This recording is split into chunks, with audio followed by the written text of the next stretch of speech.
Captain வந்து ரமணால மட்டும் எனக்கு அறிமுகம் நினைச்சிட்டு இருப்பீங்க, கிடையாது. ரமணாவுக்கு முன்னாடி எனக்கு ஒரு பரிச்சயம். ரசிகனா தியேட்டர்ல இருந்தது வேற. அது உங்களை மாதிரி நானும் அவரை ரசிச்சிருக்கேன். கேப்டன் பிரபாகரன்லாம் 50-60 தடவை பார்த்துருப்பேன். டெய்லி நைட் ஷோ முடிஞ்சதுன்னா போய் உட்காந்துருவாங்க தியேட்டர்ல, திருப்பி திருப்பி பார்த்துட்டு இருப்பேன். நான் மட்டும் கிடையாது, மொத்தம் ஆடிட்டோரியமே ரிப்பீட். எல்லா டயலாகும் வர்றதுக்கு முன்னாடியே கிளாப் பண்ணிக்கிட்டே இருப்பாங்க. அந்த மாதிரி பார்த்துட்டு இருந்தேன். இன்னும் சொல்லப்போனா ஒரு ஒரு இன்னைக்கு நான் என்ன சொல்லுவாங்க, நீ வந்து உங்க படத்துல வில்லன்லாம் ஹேண்ட்ஸமா இருக்காங்க, வில்லன்லாம் ஹீரோவோட அழகா இருக்காங்களே எப்படின்னு சொல்லி. ஆனா வில்லனை வந்து ஒரு ஹேண்ட்ஸமா ஒத்துக்கிறதுக்கு வந்து ஒரு ஹீரோவுக்கு வந்து ஒரு பெரிய நம்பிக்கை. நீங்க அதை யோசிச்சு பாத்தீங்கன்னா அதெல்லாம் அந்த ட்ரெண்ட்ல ஆரம்பிச்சது கேப்டன் அவர்கள். கேப்டன் அவரோட வில்லன்கள்லாம் பாத்தீங்கன்னா பயங்கர அழகா இருக்கும். அதுக்கு முன்னாடிலாம் அப்படி இருக்கவே மாட்டாங்க. அந்த ட்ரெண்ட் ஆரம்பிச்சது கேப்டன் அவர்கள் தான். சத்யராஜ், சரத் சார் ஆகட்டும், இன்னும் நிறைய பேர் சொல்லிட்டே இருக்கலாம். அவரோட கம்பெனியில் அவர் அறிமுகம் செய்தவர். அவர் எவ்வளவு பெரிய இது. அதுக்கப்புறம் நான் கலைமணி சார் கிட்ட வந்து ஒர்க் பண்ணும்போது செட்டுக்கு போயிருக்கேன். கருப்பு நிலா செட்டு தான். அப்ப அவர் டைலாக் வந்து கலைமணி சார், நான் அசிஸ்டண்டா இருக்கும்போது செட்ல போவேன். ஸோ மூலையில இருக்கும்போது லைஃப்ல ஃபர்ஸ்ட் டைம் வந்து கேப்டன் நான் பாக்குறேன். ஸோ அப்படியே பார்த்துட்டு இருக்கும்போது சும்மா சாதாரணமா அப்படி இருந்துட்டு இருப்பாரு. ஸோ நின்றுட்டு இருக்கும்போது என் முன்னாடி ஒரு பிளேட் வந்துச்சு, சின்ன டம்ளர்ல இருந்தது. என்னன்னு பார்த்தா ஸோ மோர் அப்படின்னு நினைச்சு குடிச்சு பார்த்தா ஹார்லிக்ஸ். என்னோட அது நம்ம ஒரு அசிஸ்டண்ட்டுக்கு ஹார்லிக்ஸ் நம்ம கொடுப்பாங்க ஒரு கம்பெனிலன்னு அப்படியே குடிச்சிட்டு, ஒருவேளை வேற யாருக்கும் வாங்கினது மிச்சமா, சரி ஓகேன்ட்டு இப்படி போய் தனியா குடிச்சு அந்த பக்கம் பாக்குறேன். ஒரு பெரிய ஸ்டவ்ல ஒரு பெரிய ஒரு பெரிய பேரல்ல வந்து ஹார்லிக்ஸ உடச்சுக்குள்ள கொட்டிட்டு இருக்காங்க.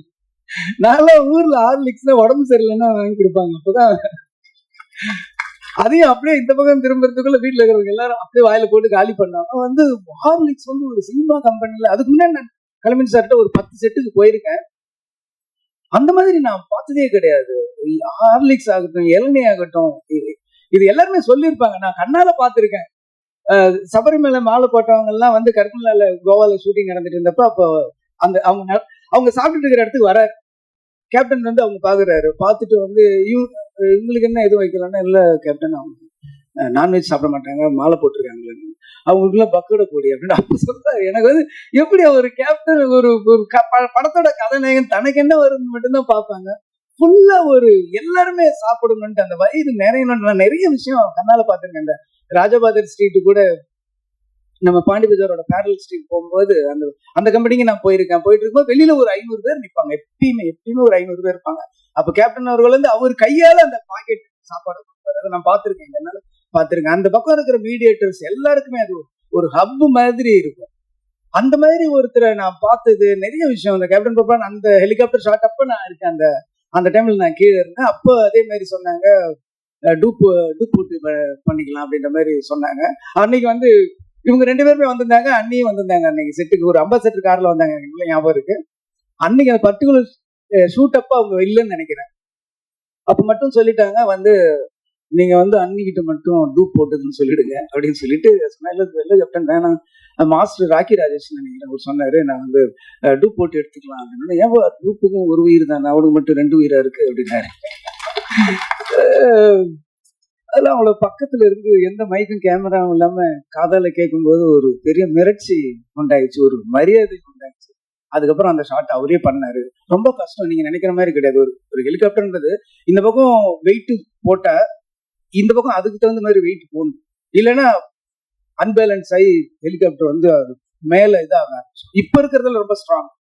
அந்த மாதிரி இருக்கும்போது கேப்டனோட வெயிட்டை மெஷர் பண்ணி அதுக்கு தகுந்த மாதிரி இந்த பக்கம் ஒரு வெயிட் வச்சு அதை பேலன்ஸ் பண்ணி இங்க இருந்து போனா நீங்க ஒரு 20 அடிக்கு மேலதான் அவர் கேப்டனுக்கு தெரியும். அதுக்கப்புறம் போனா ஒரு உருவம் தெரியும். இங்க இருந்து ஒரு ஜூம் எவ்வளவு ஃபாலோ பண்ண முடியுமோ அவ்வளவுதான் தெரியும், அதுக்கு மேல தெரியாது. ஸோ எவ்வளவு நடிகர்கள் வந்து நடிக்கும் போது ஒரிஜினல் பண்ணுவாங்க, பாடி டபுள் பண்ணுவாங்க, ஃபேஸ் ரிப்ளேஸ் பண்ணுவாங்க, சிஜி பண்ணுவாங்க, எவ்வளவோ பண்ணிட்டு நான் தான் பண்ணேன்னுவாங்க. ஆனா தான் பண்ணிட்டு வெளியில வந்து நான் பண்ணேன்னு சொல்லாதீங்க, டூ பண்ணேன்னு சொல்லுங்க அப்படின்னு சொன்ன ஒரு பெரிய மனசு உள்ளவர் நான் அன்னைக்குதான் நான் நேர்ல பார்த்தேன்.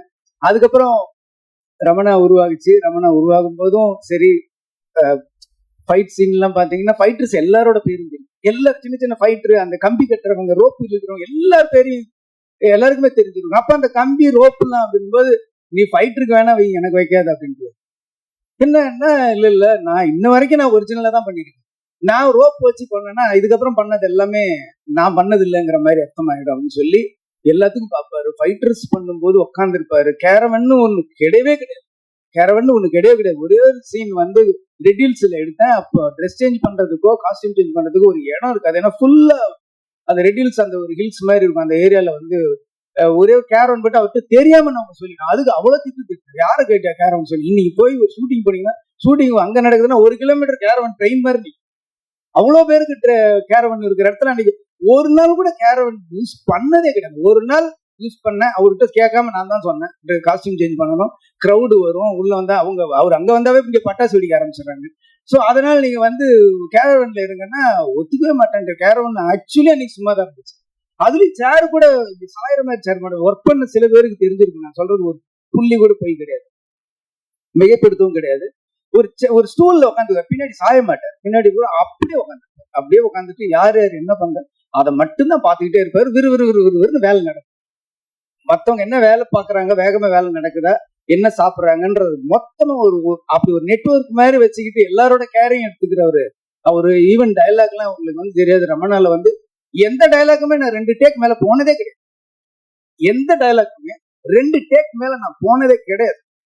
கேப்டன் மேடல் அப்படி பேசுவார் இப்படி பேசுவார். என்ன எதுன்னா அன்னைக்கு நான் பார்த்தப்ப நீங்க வந்து அந்த சீஃப் மினிஸ்டர் அந்த ஒரு லிஸ்ட் சொல்லுவார், தமிழ்நாட்டோட லிஸ்ட், அந்த புள்ளி விவரம் சொல்லுவார். 2 டேக் போச்சு. ஒரு தடவை கேமரா வந்து கரெக்டா செட்டில் ஆகல, அதனால 2வது டேக் போச்சு. ஆனா அந்த ஃபுல் நம்பர் டயலாக் கூட நம்ம சொல்லலாம். நம்பர் சொல்றது ரொம்ப கஷ்டம். தமிழ்நாட்டில் இத்தனை ஹாஸ்பிட்டல், இத்தனை போலீஸ், இத்தனை பெட்டு, இத்தனை பேஷண்ட், ஓட்டுரிமை இருக்கிறவங்க, ஆம்பளை பொம்பளை சொல்ல அந்த நம்பர் சொல்றது நம்ம வந்து ஒவ்வொரு தடையும் போய் செக் பண்ணி எழுதிடலாம். நம்பர் எழுதுறது ஈஸி, என்னாலே சொல்ல முடியும். ஒரு அப்படியே ஃபுல்லா பண்ணிட்டு டயலாக் எடுத்தாரு. இதை மட்டும் எனக்கு 2 நாள் முன்னாடி டயலாக் கொடுத்துன்னு சொன்னாரு. 2 நாள் முன்னாடி டயலாக் சொன்னா ஃபுல்லா பண்ணாரு. 2 டேக்ல சிங்கிள் ஷாட் நீங்க பாத்தீங்கன்னா தெரியும். அப்படியே ட்ராலி ஃபாலோ பண்ணிட்டே இருக்கும். சிங்கிள் ஷாட்ல முடிச்சாரு. டயலாக் ஆகட்டும், நடிப்பாகட்டும், ஃபைட் ஆகட்டும், அவருக்கு ஈடு இணை யாருமே கிடையாது. கதர் சட்டையாலும் காக்கி சட்டையிலும் அப்படி ஒரு அழகனை இந்த தமிழ்நாடு இதுக்கு முன்னாடி பார்த்துருக்காரு. நல்லா யோசிச்சு பாருங்க. கதர் சட்டையில போட்டு வந்த அந்த அழகு அப்படி பாக்குறதுக்கு கண்ணு பார்த்து, காக்கி ட்ரெஸ் அந்த போலீஸ் யூனிஃபார்ம் பார்த்தா அந்த கம்பீரத்தை பாக்குறதுக்கு கண்ணு பார்த்தாது. அப்படி ஒரு ஒண்ணு இருக்கும். ஒரு ரியல் போலீஸ் கூட நம்ம இந்த மாதிரி வரணும்டா அப்படின்ற மாதிரி ஒரு இன்ஸ்பிரேஷனா இருக்கிற உருவம் தான் கேப்டன். நிறைய பண்ணாரு. அதுக்கப்புறம் என்னுடைய திருமணத்துக்கு வந்தாரு. ஏன் அப்படி சும்மா மொட்டை பையனா சுத்திட்டு இருக்க, முதல்ல கல்யாணத்து முடி உடனே குழந்தை பெற்றுன்னு சொல்லி எந்த ஹீரோ சொன்னாங்க யோசிச்சு பாருங்க. படம் நடிச்சா அதுக்கப்புறம் நம்பரை டெலிட் பண்ணி அடுத்த படம் ஹிட்டு திருப்பி ஒர்க் பண்ணாதான் திருப்பி நம்பரே சேவ் பண்றேன். இந்த உலகத்துல அவன் என்ன பண்றான் என்ன பண்ற இப்படின்னு வந்து என் கல்யாணத்து வரைக்கும் வந்து சிரமம், எவ்வளவு சிரமம். இங்க செங்கல்பட்டு தாண்டும் போதுல இருந்தே வண்டி டிராபிக் ஜாம் ஆரம்பிச்சிருச்சு. கிட்டத்தட்ட ஒரு 7,000 8,000 வெஹிக்கிள்ஸ் எல்லாமே தொண்டர்கள் தான். அன்னைக்கு வரலாறு காணாத கூட்டம்னா எனக்காக கிடையாது, கேப்டனுக்காக. அந்த ஸ்டேஜ்ல அவ்வளவு கூட்டத்தில் நாங்க 2 பேரும் அவ்வளவு ஒரு வரலாற்று சிறப்பு மிக்க ஒரு திருமணமா என்னுடைய திருமணத்தை மாற்றின ஒரு கேப்டன் அவர்கள். ஒரு அற்புதமான மனிதர். இங்க வந்து கஸ்தூராஜா சார் வந்து நானும் ஒர்க் பண்ணிருக்கேன்னு எனக்கு சின்ன பொறாமையா இருந்தது. ஏன்னா எனக்கு மட்டும்தான் அந்த பெருமை இருக்கும்னு நினைச்சு அவரும் ஒர்க் பண்ணியிருக்காரு. ஸோ அந்த ஒரு மனிதரை வந்து நம்ம அவ்வளவு பக்கத்துல இருந்து என் வாழ்க்கையில் வந்து நான் 1 வருஷத்தை அவரோட கழிச்சிருக்கேன் போது அந்த ஒவ்வொரு நினைவுகளும் என் வாழ்க்கையில் எப்பயுமே எதிரொலிச்சுக்கிட்டு இருக்கும். அவர் குரல் எப்பயுமே என் காதுல கேட்டுக்கிட்டே இருக்குங்கிற போது எனக்கு ரொம்ப அதை விட ஒரு பெருமை என்ன இருக்க முடியும். அப்படி ஒரு மனிதர் நம்ம மண்ணில் இருந்தாரு. ஒரு பெரிய நம்ம வாழ்க்கையில் எப்பயுமே நம்ம கடவுள் வந்து எப்பயோ ஒரு வழி வந்து நமக்கு என்னைக்குமே ஒரு இழப்பையும் ஒரு பிரிவையும் நமக்கு வந்து யாராலையுமே ஈடு செய்ய முடியாது. எந்த மருந்தாலும் அதற்கு அதை ஆற வைக்கவும் முடியாதுன்றது வந்து கேப்டனுடைய இழப்பு. இருந்தாலும் கேப்டன் ஒரு அற்புதமான 2 சிங்கக்குட்டிகளை கொடுத்திருக்காரு. கேப்டன் வந்து எல்லாருக்கும் எல்லாமே கொடுத்திருக்காரு. ஆனா யாருக்குமே கொடுக்காத ஒன்னே ஒண்ணு இந்த படத்தோட ஹீரோ கொடுத்திருக்காரு. அவரோட 2 கண்கள். அந்த கண்ணு போதும் கேப்டன் பாக்குற மாதிரி அப்படியே இருக்கு. எவ்வளவு பேருக்கு இண்டஸ்ட்ரியில இருக்கிற ஒரு வாழ்க்கை கொடுத்திருக்காரு. ஆர் சுந்தரராஜன் மாதிரி சார் மாதிரி ஒரு வில்லேஜ் படத்தும் நடிப்பாரு. அந்த பக்கம் பார்த்தா ஆர்மியோட ஃபைட் பண்ணிட்டு இருப்பாரு. பிலிம் இன்ஸ்டிடியூட்டோட இன்னும் அடையாறு பிலிம் இன்ஸ்டியூட் அந்த டைம்ல வந்து அவ்வளோ இன்னைக்கு இருக்கு விஸ்காம் அவ்வளோ இருக்கு. அன்னைக்கு டைம்ல அடையார் பிலிம் இன்ஸ்டியூட் வந்து உள்ள வந்தது Aabavanan sir, Selvamani sir, Udhayakumar sir, அவ்வளவு பேர் இன்ஸ்டியூட் அந்த டிஎஃப்டில இருந்து வெளில வந்ததுக்கு எல்லாமே ஒரே காரணம் வந்து கேப்டன் அவர்கள் தான். இன்னைக்கு வந்து நடிகர் சங்கம் ஆகட்டும் எவ்வளவு பேர் உருவாக்கி இருக்காரு. அவர் வீட்டுல இருந்து ஒரு பையன் வந்து நம்ம இண்டஸ்ட்ரிக்கு வந்திருக்காருங்கும் போது நம்ம வந்து 2 கையை விரிச்சு அவருடைய வாரி அணைச்சிக்கணும் அவரை. அது வந்து அவர் சொன்ன மாதிரி இது கேட்கறதுக்கு எனக்கு உரிமை இருக்குன்னு சொல்லாருங்க, செய்யறதுக்கு எங்களுக்கு கடமை இருக்குங்கிறது தான் உண்மை. அதனால பத்திரிகை நண்பர்கள் ஒரு 2-3 படத்துக்கு அவர் படங்கள்ல நல்லதை மட்டும் எழுதுங்க, நம்ம அதுக்கப்புறம் நம்ம ஒரு கரெக்டா பாத்துக்கலாம். ஆனா அந்த ஃபர்ஸ்ட் என்கரேஜ் பண்ண வேண்டியது உங்க கையில தான் இருக்கு. இண்டஸ்ட்ரியில இவ்வளவு பேர் இந்த மாதிரி எவ்வளவு பேர் வாழ்ந்துட்டு இருக்காங்க, எவ்வளவு பேர் எத்தனையோ வயிறுகள் இன்னமும் சாப்பிட்டுட்டு இருக்கிறதுக்கு அவரு காரணமா இருந்திருக்காரு. அதனால அவருக்கா இந்த படம் மிகப்பெரிய வெற்றியை நம்ம கொடுக்கணும், அது அடையும். ரொம்ப பிரமாதமா இருக்காரு. எனக்கு ஒரே ஒரு சந்தேகம் தான், எப்படி இவருக்கு கட் அவுட் வைப்பாங்கன்னு நான் ஆச்சரியப்படுறேன். ஏன்னா இவரே கட் அவுட் மாதிரி இருக்காரு. இவ்வளவு ஒரு கம்பீரமான ஒரு கதாநாயகன் தமிழ் சினிமா கிடைச்சிருக்காரு. ரொம்ப சந்தோஷமா இருக்கு. வளர்ந்து வாங்க, ரமணா 2 எடுப்போம். திருப்பியும் வந்து நம்ம கேப்டனை வந்து நம்ம காட்டுவோம். இந்த படம் ரொம்ப அற்புதமா இருக்கு. யானை வச்சு பண்ணியிருக்காரு. யானையும் ஒரு சிங்கம் நடிச்ச மாதிரி தான் இருந்துச்சு எனக்கு பார்க்கும்போது. கள்ளழகர்லயும் கேப்டன் அவர்கள் வந்து யானையோட நடிச்சார். அப்போ ஒரு இன்டர்வியூகள் நான் படிச்ச ஞாபகம் இருக்கு. நான் வந்து யானை வந்து அப்படியே ஒரு குழந்தை மாதிரி பிஹேவ் பண்ணது, நானே ஒரு யானை வாங்கலான்னு இருக்கேன் அப்படின்னு ஏதோ ஒரு இன்டர்வியூல அது சொன்னது மாதிரி நான் படிச்ச ஞாபகம் இருக்கு. அவ்வளவு ஒரு அற்புதமான ஒரு, இன்னும் சொல்லப்போனா ரொம்ப கடினமான உழைப்பாளி. சேலத்துல இருந்து ஒரு இதுலயும் நான் பத்திரிகையில படிச்சிருக்கேன். சேலத்துல இருந்து ஊட்டிக்கு பைக்லயே ஷூட்டிங்க்கு போனாரு அப்படின்லாம் நான் படிச்சிருக்கேன். அவ்வளவு கடுமையான உழைப்பாளி. உழவன் மகன் படத்துல வந்து ஏவிஎம் ஸ்டுடியோல 2 ஃப்ளோர்ல வந்து, ஒரு ஃப்ளோர்ல வந்து ஃபைட் எடுத்துட்டு இருக்காங்க. ரிலீஸ் பிக்ஸ் பண்ணியாச்சு. ஒரு ஃப்ளோர்ல வந்து ஃபைட் எடுத்துட்டு இருக்காங்க, இன்னொரு ஃப்ளோர்ல வந்து சாங் எடுத்துட்டு இருக்காங்க. ஸோ இங்க ஒரு யூனிட், இங்க ஒரு யூனிட் இருக்கு. இங்க ஃபைட் பண்றாரு, அங்க போய் சாங் நடிச்சிட்டு வர்றாரு. 2 பேர் மாத்தி ஒரு 4-5 டேஸ் கூட நடிச்சவங்க. ராதா இவங்க எல்லாமே மயங்கி விழுந்துட்டாங்க. அப்பவும் ஆடு ஒரு பண்ண ஒரு அற்புதமான ஒரு.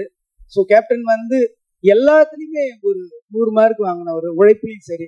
நீங்க வந்து கேப்டன் வந்து வீட்டுல பாத்திருப்பீங்க, நாங்க பக்கத்துல செட்லயே பார்த்திருக்கோம். அவர் அளவுக்கு நீங்களும் கடினமா உழைக்கணும். அதே அளவுக்கு புகழ் கொடுக்கறதுக்கு தமிழ் மக்களும் ரெடியா இருக்காங்க.